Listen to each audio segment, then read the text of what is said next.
오늘 우리에게 주신 하나님 말씀, 여러분 오늘까지 십계명에 관련된 말씀을 나누실 텐데요. 먼저 시편 119편 93절의 말씀, 시편 119편 93절을 함께 같이 나누실까요? 같이 읽어봅니다. 시작. 내가 주의 법도들을 영원히 잊지 아니하오니 주께서 이것들 때문에 나를 살게 하심이니이다. 아멘. 오늘 이제 비로소 지난 이 10계명의 지난주까지 10번째 계명을 우리가 말씀으로 나누었습니다.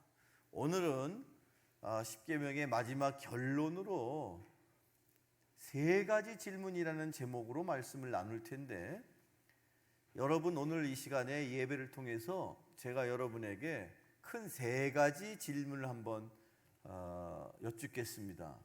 그 첫 번째 질문은 너무 여러분들 긴장하시는 것 같은데 어려운 질문은 아니시니까 여러분 한번 마음으로 편안하게 생각을 해보시죠. 첫 번째 질문입니다.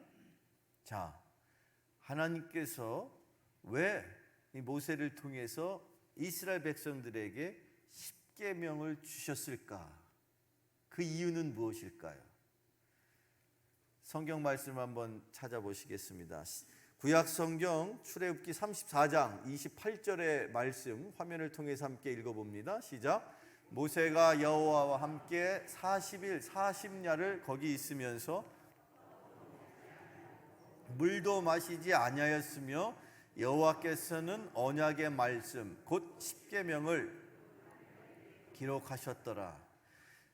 여기 지금 출애굽기에 나와 있는 이 34장의 말씀은 모세를 통해서 하나님께서 십계명을 주셨을 때 당시의 상황을 우리에게 가르쳐주고 있죠. 모세가 40일을 주야로 떡을 먹지 않고 물을 마시지 않고, 즉 뭐를 했다는 겁니까? 금식을 하면서 하나님을 만나고자 이제 이스라엘 백성들을 저 산 밑에 대기시켜 놓고 본인은, 즉 모세는 산을 올라갑니다. 아마도 신의 산이라고 그렇게 알려져 있는 그 산을 향하여, 산 정상을 향하여 올라가는 중에 이제 어느 한 공간에서 머물러서 그가 하나님을 향하여 40일 주야로 깊이 묵상하고 금식하면서 하나님의 말씀을 기다리는 중에 하나님께서 모세를 통해서 이스라엘 백성들에게 말씀을 주시는 장면이 지금 조금 전에 읽은 출애굽기의 말씀이죠.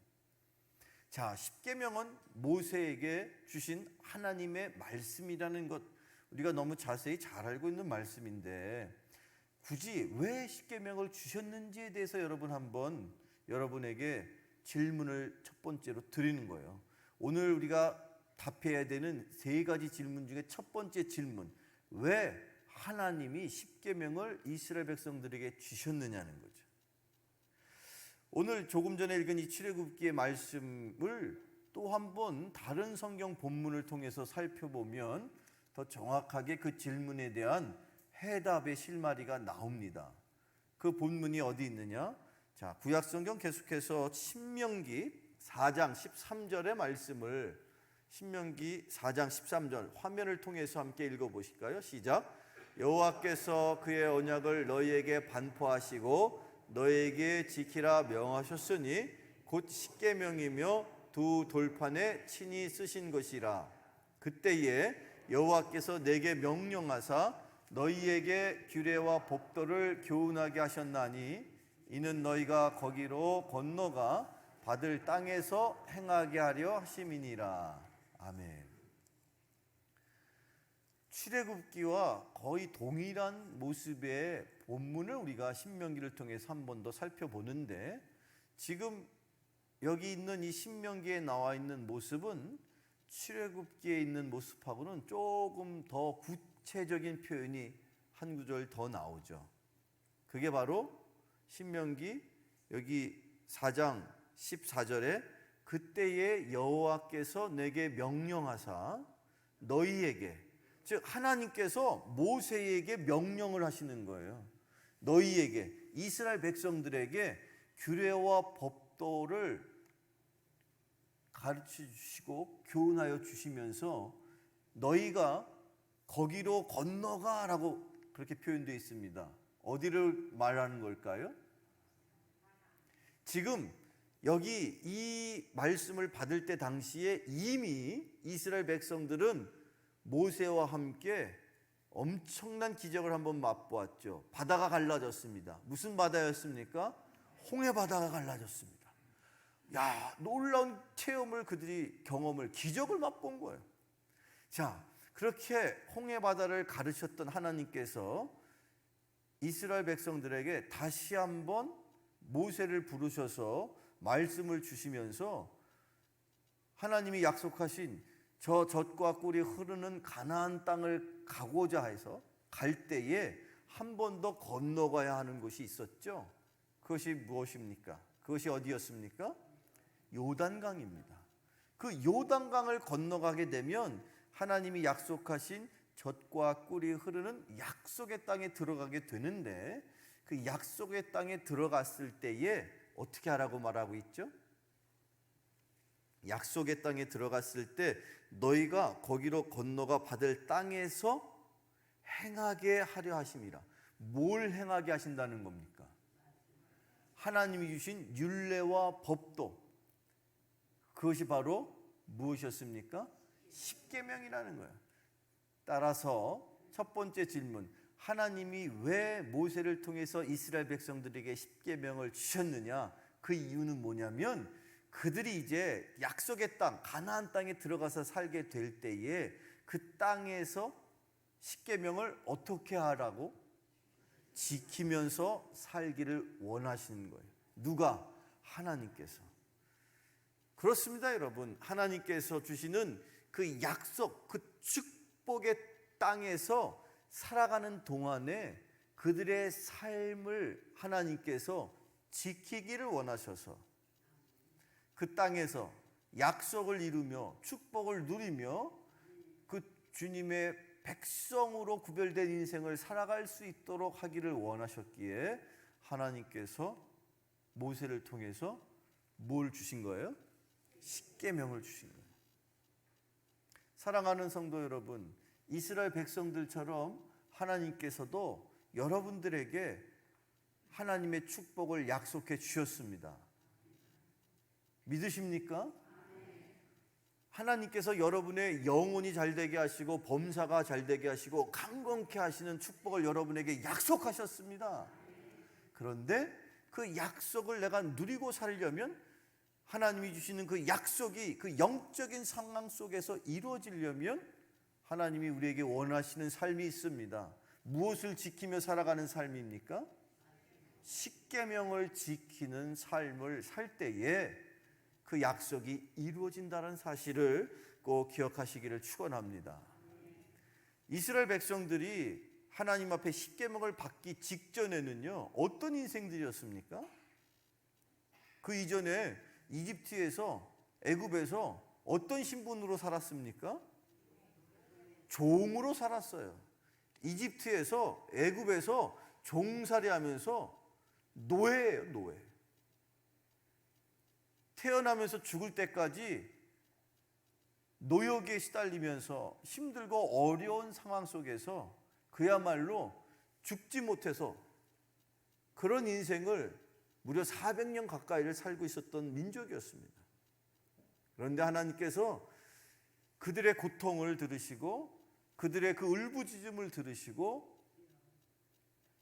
모세를 통해서 그 노예 생활을 해방시켜 주셨던 거예요.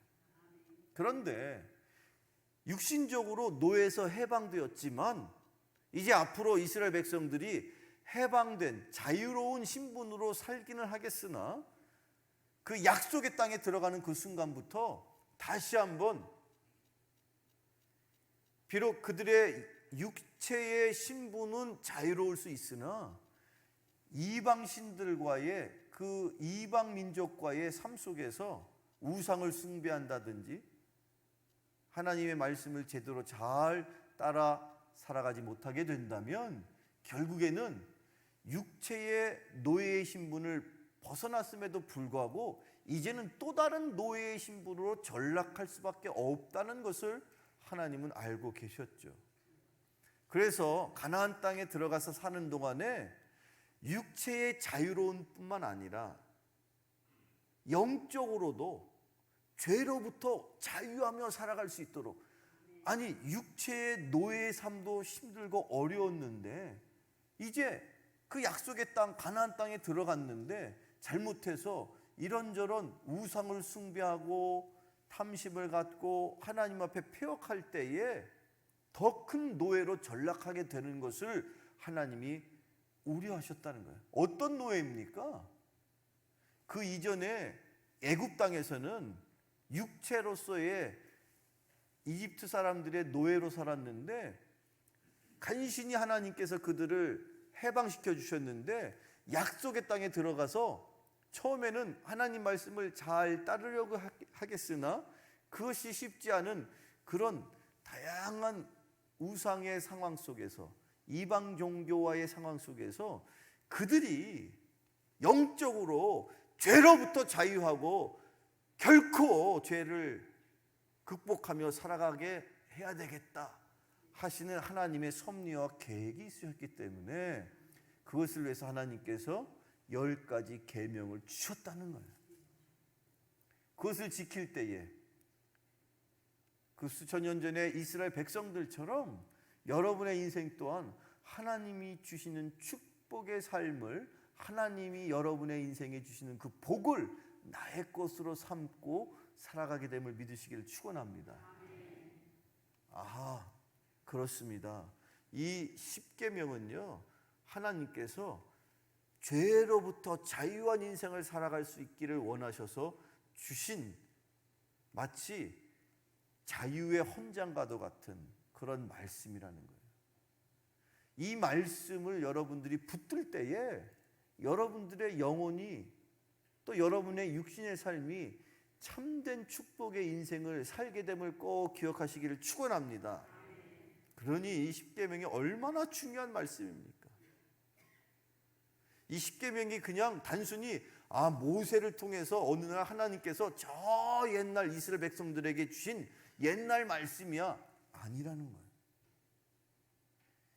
이 말씀을 여러분 스스로의 삶에 잘 적용해서 내가 과연 이 10가지의 십계명 중에 어떤 말씀을 내가 잘 지키고 있으며 또 반대로 어떤 말씀을 내가 여전히 지키고 있지 못한지를 여러분들이 깨달아 알 때에 내 삶이, 내 영적인 형편과 육신의 삶이 왜 지금의 이 모습으로 살아가는지를 여러분 스스로 판단하시라는 거예요.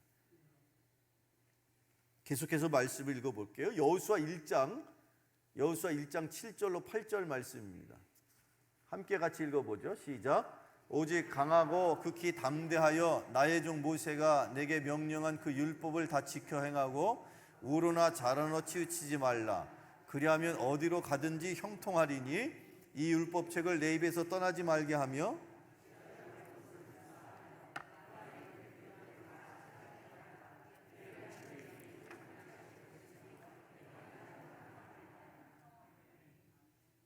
이 말씀을 잘 지키면 네가 어디로 가든지 형통하리라.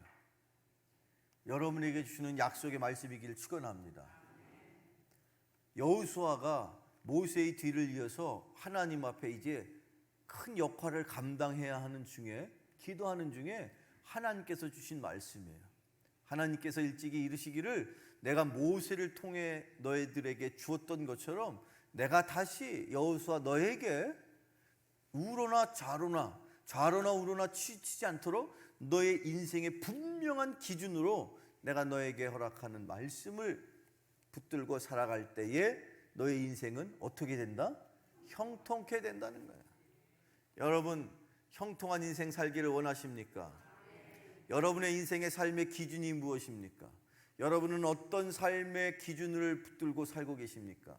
세상으로부터 구별되어서 하나님의 백성으로 하나님이 주신 삶을 우리가 살아가는 동안에 우리의 삶에 분명한 기준이 있어야 할 터인데 그것이 바로 말씀이요. 그 말씀의 핵심이 무엇이냐? 바로 모세를 통해 이스라엘 백성들에게 직접 주신 하나님의 말씀 십계명이라는 사실이에요. 성경은 다양한 많은 수십 명, 수백 명의 인물들을 통해서 하나님께서 기록으로 남기셨습니다.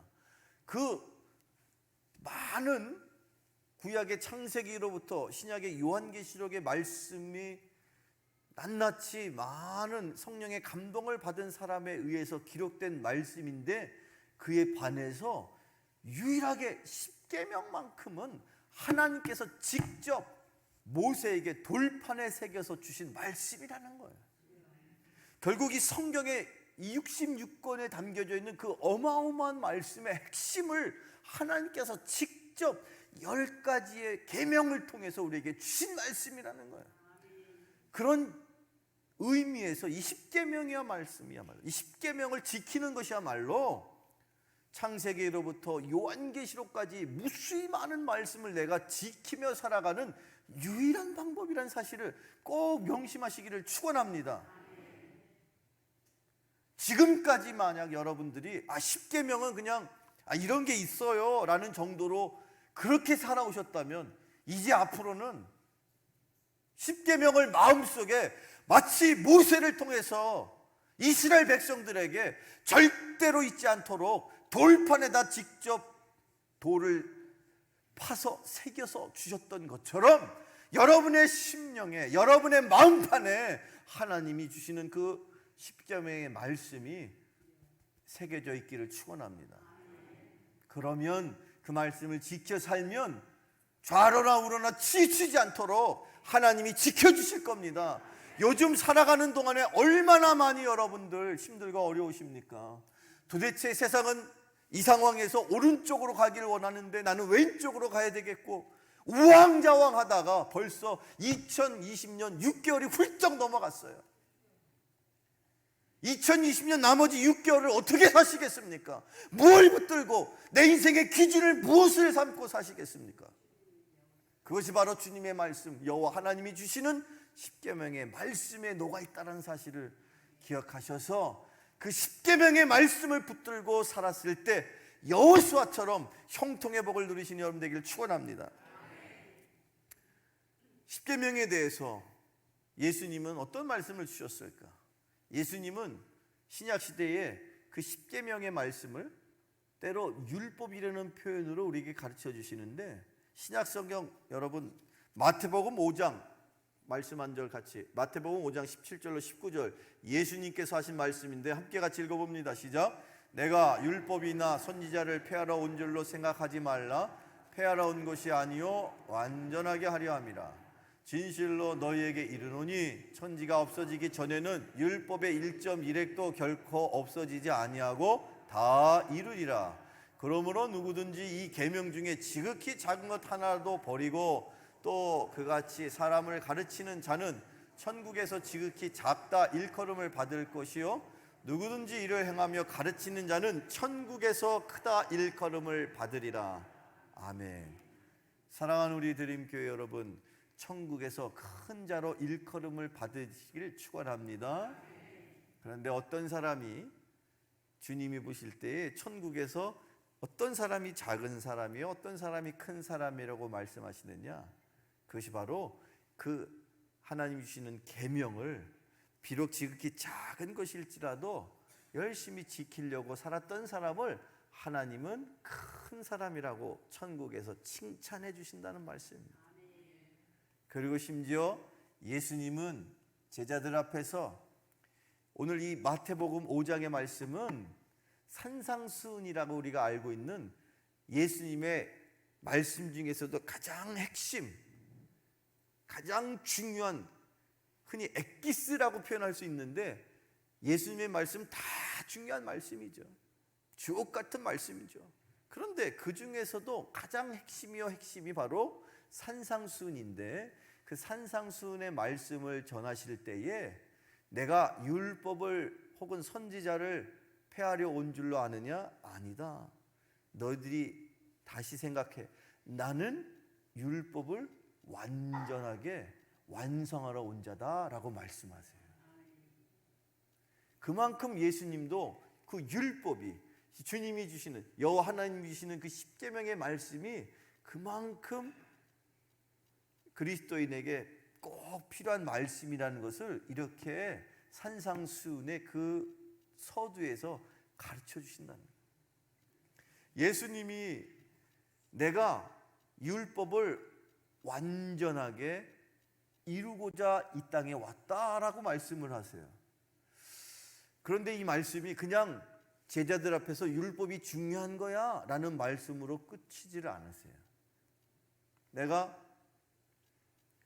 율법을 완전히 이루고자 왔다, 이루고자 왔다라는 이 표현을 한 번 더 예수님께서 살아 계시는 동안에 마지막 순간에 한 번 더 하시는 장면이 있어요.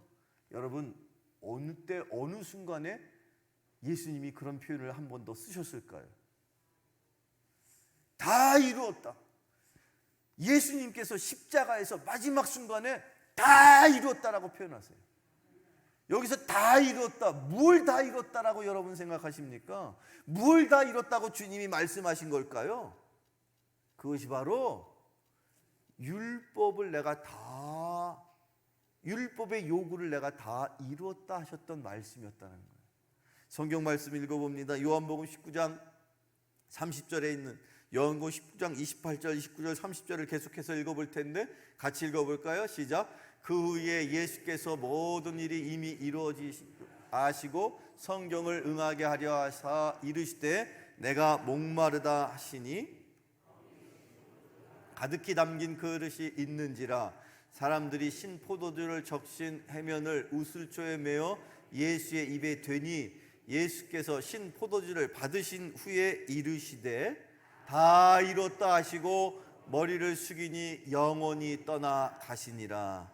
아멘. 예수님께서 산상수훈 중에 내가 율법을 온전하게 다 이루고자 왔어 라고 말씀하세요. 여러분, 예수님이 그 산상수훈을 하실 당시에 그게 어떤 의미였는지 제자들은 깨닫지 못했어요. 그런데 마지막 순간에 예수님께서 십자가에서 내가 이제 다 이뤘다.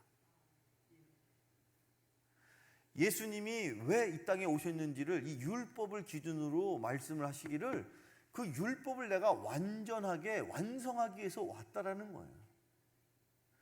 따지고 보면, 생각해 보면 하나님이 모세를 통해서 주셨던 그 율법이, 그 십계명이 10가지의 계명이 있는데, 과연 여러분들 예수님 이외에 어느 한 누구라도 그 십계명 중에 단 하나라도 범하지 않고 온전하게 십계명을 다 지켰던 사람이 인류 역사 속에 한 사람이라도 있었을까요? 없었을까요? 있어요? 없어요? 없습니다. 맞습니다. 예수님만이 하나님이 이 땅에 행하라고 지키라고 주신 십계명을 온전하게 이루실 수 있는 유일한 분이셨어요. 그 십계명은요, 십계명을 지키지 않게 되면 그것에 대한 책임이 따르거든요. 그것에 대한 의무가 딴다. 내가 지키지 못했을 때 그 십계명을 우리가 지키기는 애쓰고 힘쓰며 노력해야 하지만, 사실상 여러분, 저도 그렇고 여러분도 그렇고 하나님 앞에서 정직하게 내 스스로가 표현할 때 십계명을 아무리 노력한다고 해도, 그냥 속된 표현이지만 죽었다 깨어나도 이 십계명을 나의 힘으로는 감당할 수 있어요? 없어요? 없습니다. 없어요. 그러면 하나님, 도대체 인간이 이 십계명을 아무리 애쓰고 힘써도 지킬 수가 없는 계명이라면 도대체 하나님은 너무 야속하신 것 아닙니까? 인간이 지킬 수도 없는 말씀을 주시면서 이걸 지키면 내가 너를 축복한다 하시니, 결국에는 그러면 이걸 지킬 수 없도록 이 말씀이 너무 힘들고 어려운 말씀인지라, 그러면 하나님의 축복은 나는 도대체 언제 받는단 말입니까? 라고 그렇게 하소연하실 법하잖아요. 그래서 한 번 더 여러분에게 두 번째 질문을 드리는 거예요. 어떤 질문이야? 첫 번째 질문은 왜 하나님이 율법으로 십계명을 주셨는지에 대한 질문을 드렸죠. 그것 여러분 스스로가 그 질문에 대해서 답을 하실 수 있죠. 두 번째 질문입니다.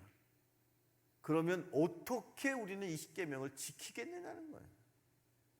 아무리 생각해봐도 십계명을 지키는 게 보통 노력을 다해서 할 수 있는 일이 아니에요. 저도 그렇고 우리 여기 계시는 어떤 누구도 뭐 장로님, 권사님 누구를 막론하고 십계명을 다 지킬래야 지킬 수가 없다라는 말이에요.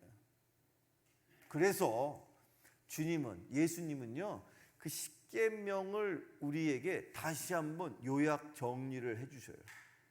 자, 그 말씀이 신약성경에 마태복음 22장 말씀 중에 이렇게 기록되어 있는데 34절로 40절의 말씀을 저와 여러분이 같이 함께 읽어보겠습니다. 자, 화면을 통해서 읽어봅니다. 시작. 예수께서 사두개인들로 대답할 수 없게 하셨다 함을 바리새인들이 듣고 모였는데 그 중에 한 율법사가 예수를 시험하여 묻되 선생님, 율법 중에서 어느 계명이 크니까?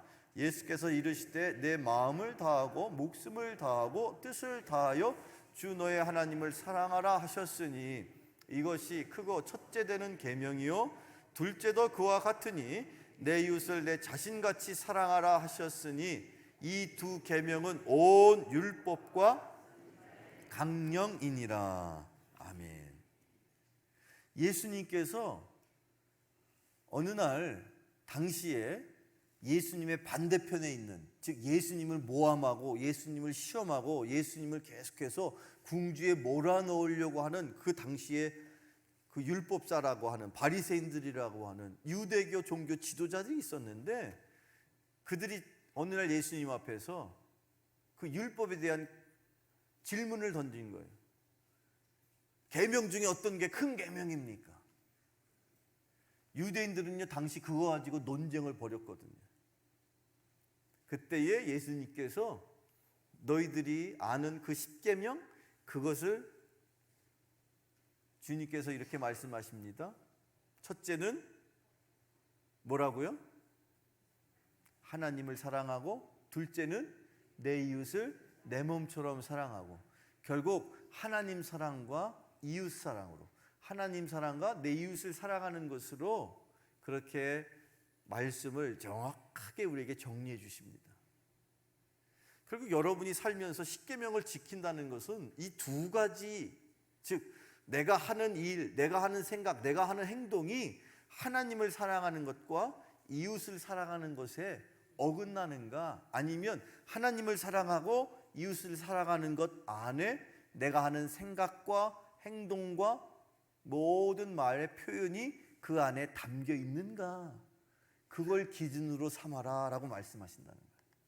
여러분이 앞으로 살면서 어떤 행동과 어떤 생각과 또 어떤 말씀을 하시든지 간에 여러분의 어떤 언행 심사를 통해서도 이 두 가지, 하나님을 사랑하는 것과 내 이웃을 사랑하는 것에 어긋나지 않는 삶을 살아가시기를 축원합니다.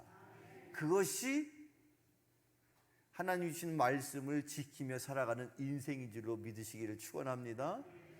목사님 그렇게 정리해 주시니까 더 분명해집니다만,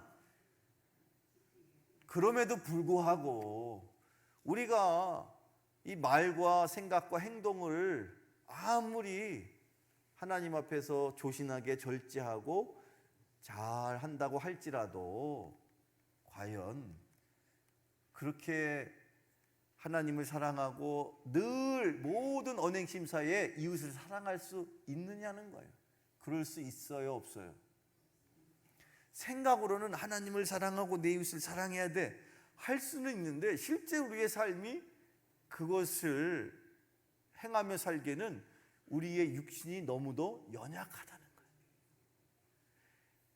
다시 한번 또 그러면 우리는 좌절해야 합니까? 다시 한번 또 우리는 말씀은 그냥 목사님이 열심히 지키려고 애쓰시고 노력하시고 저는 그냥 제 생각대로 살아야 되겠네요. 아무리 생각해도 그 말씀대로 사는 게, 하나님을 사랑하고 이웃을 사랑하라는 게 마치 그냥 공허한 메아리처럼, 그냥 무슨 캐치플레이즈처럼 그냥 그런 걸 저는 이대로 살겠습니다 라고 여러분 생각하십니까? 아니라는 거예요. 여러분, 분명히 하나님은요, 그 말씀을 지키기를 원하시고 또 지킬 수 있기를 또 바라시고, 더군다나 지킬 수 있도록 하나님이 계획을 하고 계시기 때문에 그 말씀을 주시는 거예요. 그럼 도대체 하나님, 아니 주님, 예수님, 그 말씀을 도대체 어떻게 하면 지킬 수 있을까요? 그 질문에 여러분이 오늘 주신 말씀을 통해서 스스로 한번 대답을 해보시죠. 자, 오늘 계속해서 요한복음 14장 21절의 말씀을 한번 보시겠습니다. 요한복음 14장 21절에 예수님이 이런 말씀을 주세요. 같이 읽어보아요. 시작. 나의 계명을 지키는 자라야 나를 사랑하는 자니 자는 내 아버지께 사랑을 받을 것이요 나도 그를 사랑하여 그에게 나를 나타내리라. 아멘. 자, 여기에서 우리가 새로운 예수님의 가르침을 다시 한번 그 십계명, 그 율법과 대비해서 이 말씀을 적용해 보면 나의 계명을 지키는 자가 나를 사랑하는 자다라고 말씀하시죠. 즉 우리가 주님을 사랑한다. 여러분, 주님을 사랑하시죠? 여러분, 여러분의 남편과 주님 중에 누구를 더 사랑하십니까? 여러분의 아내와 여러분의 자녀 중에, 여러분의 부모님 중에서 주님과 비교해서 주님을 더 사랑하시죠? 대답을 잘 못하시는데, 저는 저희 남편만큼 주님을 사랑해요. 저는 저의 아내만큼 주님을 사랑해요. 계속 아멘이 안 나오는데, 저는 저의 자식만큼 주님을 사랑해요. 여러분, 예수님께서 너희가 나를 사랑하는 것만큼, 너희가 나를 사랑한다면, 나의 사랑을 네가 받기를 원한다면 계명을 지켜야 된다라고 말하고 있습니다. 성경 말씀을 또 읽어볼 텐데, 요한복음 14장 15절로 17절을 쭉 읽어보면 예수님께서 우리에게 놀라운 사실 하나를 가르쳐 주시는데, 자, 요한복음 14장 15절 17절을 계속 읽어보죠. 시작. 너희가 나를 사랑하면 나의 계명을 지키라. 자, 여기까지. 너희가 나를 사랑하면 나의 계명을 지키리라 그랬어요. 예수님을 사랑하게 되면요, 여러분들이 자연스럽게 예수님이 하신 말씀을 지키려고, 그 계명을 지키려고 여러분의 인생을 그 계명을 중심으로 살게 된다는 거예요. 따라서 여러분들이 나는 정말 주님을 사랑하는데 라고 여러분들이 여러분 스스로에게 고백할 수 있다면 여러분은 이미 계명을 지키며 살고 있다라는 사실입니다. 십계명을 써놓고 외워야 돼, 이 말씀대로 살아야 되니까 이거 저기 냉장고에다 붙여놔, 이렇게. 그래서가 아니라 여러분들이 심령 깊은 곳에서부터 주님을 사랑하는 그런 마음이 있을 때에 자연스럽게 여러분의 인생은, 여러분의 삶은, 여러분의 말과 행동과 생각은 이미 그 계명을, 그 율법을 지키며 살고 있다는 사실이에요.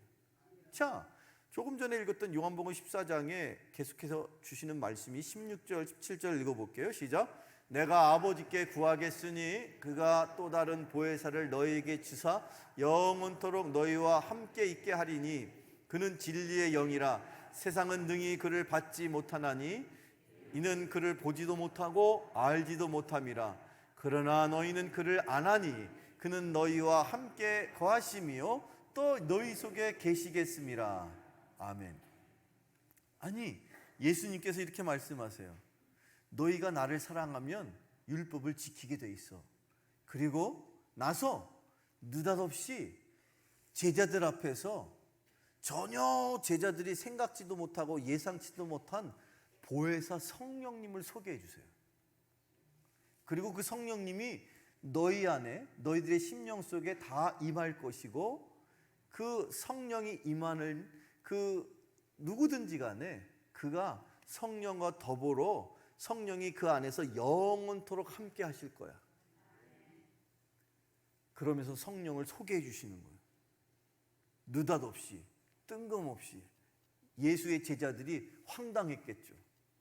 그런데 이 말씀을 나중에서야 비로소 알게 된 거예요. 아, 성령께서 내 안에 임하셨을 때에 내가 이제까지 내 힘으로 지키려고 애쓰고 힘쓰며 노력해왔던, 그러나 여전히 나와는 너무 멀리 있었던 그 십계명을 지킬 수 있게 하나님이 나에게 성령을 보내시는구나.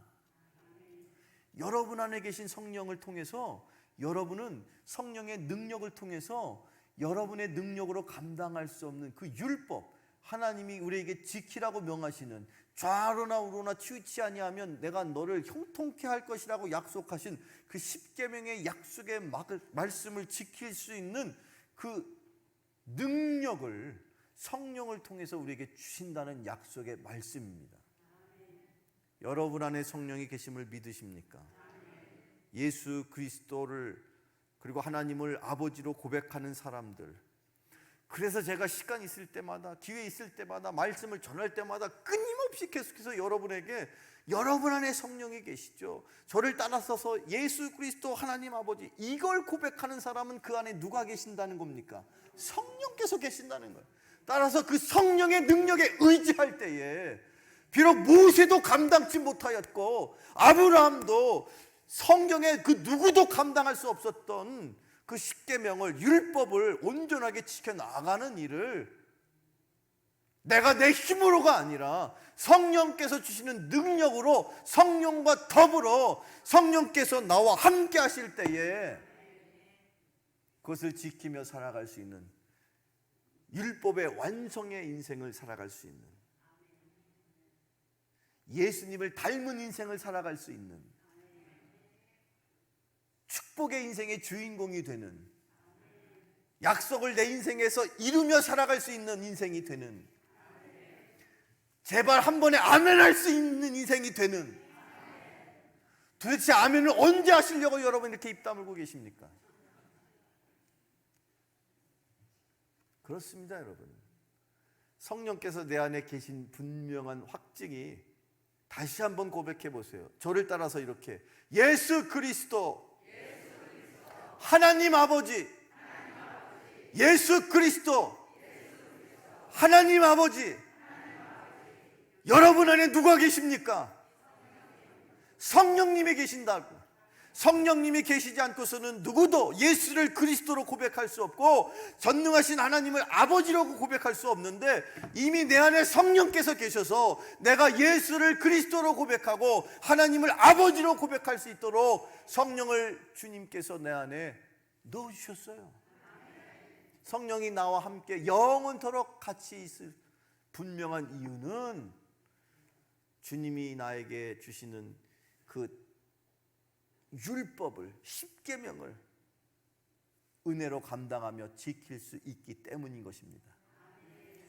말씀을 계속 읽어볼까요? 여러분, 고린도서 2장 12절의 말씀을 함께 같이 읽어보겠습니다. 같이 읽어보세요. 시작.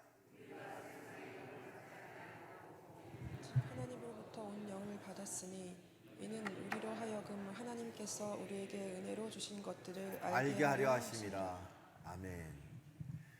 우리 안에 세상으로부터의 영이 아닌 하늘로부터 오는 하나님의 영인, 생명의 영인, 영원한 영인 성령을 내가 받았어요. 그래서 그 하나님의 영이 있는 사람은요, 그때부터 내 주변의 삶 속에서 하나님께서 나에게 은혜로 주신 것을 알게 하신답니다. 성령께서 내 남편을 은혜로 나에게 만나게 하셔서 부부가 되게 하셨음을 알게 하십니다. 성령께서 내 아내를 만나서 은혜로서 이 가정을 이루며 살 수 있도록 알게 하십니다. 내 자녀를 하나님이 나를 통해서 이 땅 가운데 보내셔서 내가 이 자녀에게 부모로서의 삶을 살아갈 수 있도록 그 부모와 자녀의 관계가 은혜인 것을 알 수 있도록 내 안에 누가? 성령께서 깨닫게 하시는 은혜가 여러분에게 있기를 축원합니다. 성령이 아니고서는 내 삶 속에 내 삶의 환경이 이게 하나님이 나에게 주신 은혜이다라는 것을 알 수가 없다고 사도 바울은 이야기하고 있습니다. 지금 이 코로나 상황 속에서 힘들고 어려우시지만 이것조차도 성령이 충만한 사람은 이것조차도 이 속에도 분명히 하나님이 나에게 주시는 은혜가 있다는 것을 깨달아 알 수 있습니다. 누구를 통해서? 성령을 통해서. 그런 은혜가 여러분에게 있기를 축원합니다. 자, 오늘의 마지막 말씀인데, 오늘 본문이 바로 이제 우리가 다시 한번 이 말씀을 읽게 되면, 오늘 본문 구약성경 시편 119편에 있는 말씀인데 한번 같이 읽어봐요. 시작. 내가 주의 법도들을 영원히 잊지 아니하오니 주께서 이것들 때문에 나를 살게 하심이니이다. 여기 있는 이 본문에 이 주의 법도들을 이라고 표현되어 있는데, 이 법도들이 뭡니까? 십계명이에요. 그래서 이 말씀을 오늘의 말씀으로 적용해서 내가 다시 고백한다면, 내가 주의 십계명을 영원히 잊지 아니하오니 주께서 이 십계명들 때문에 나를 어떻게 한다? 여러분, 그리스도인은요, 세상에서 누구보다도 잘 사셔야 돼요. 세상 많은 사람들이 잘 살기를 바라죠.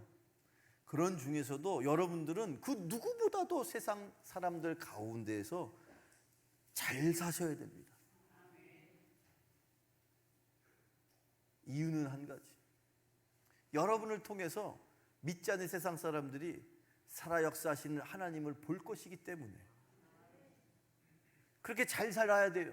기왕에 이 땅에 하나님의 자녀로 살아가실 때 정말로 세상 많은 사람 앞에 칭찬을 받고 존귀 여김을 받고 하나님 보실 때 칭찬을 듣는, 하나님이 기뻐하시는 인생을 사셔야 됩니다.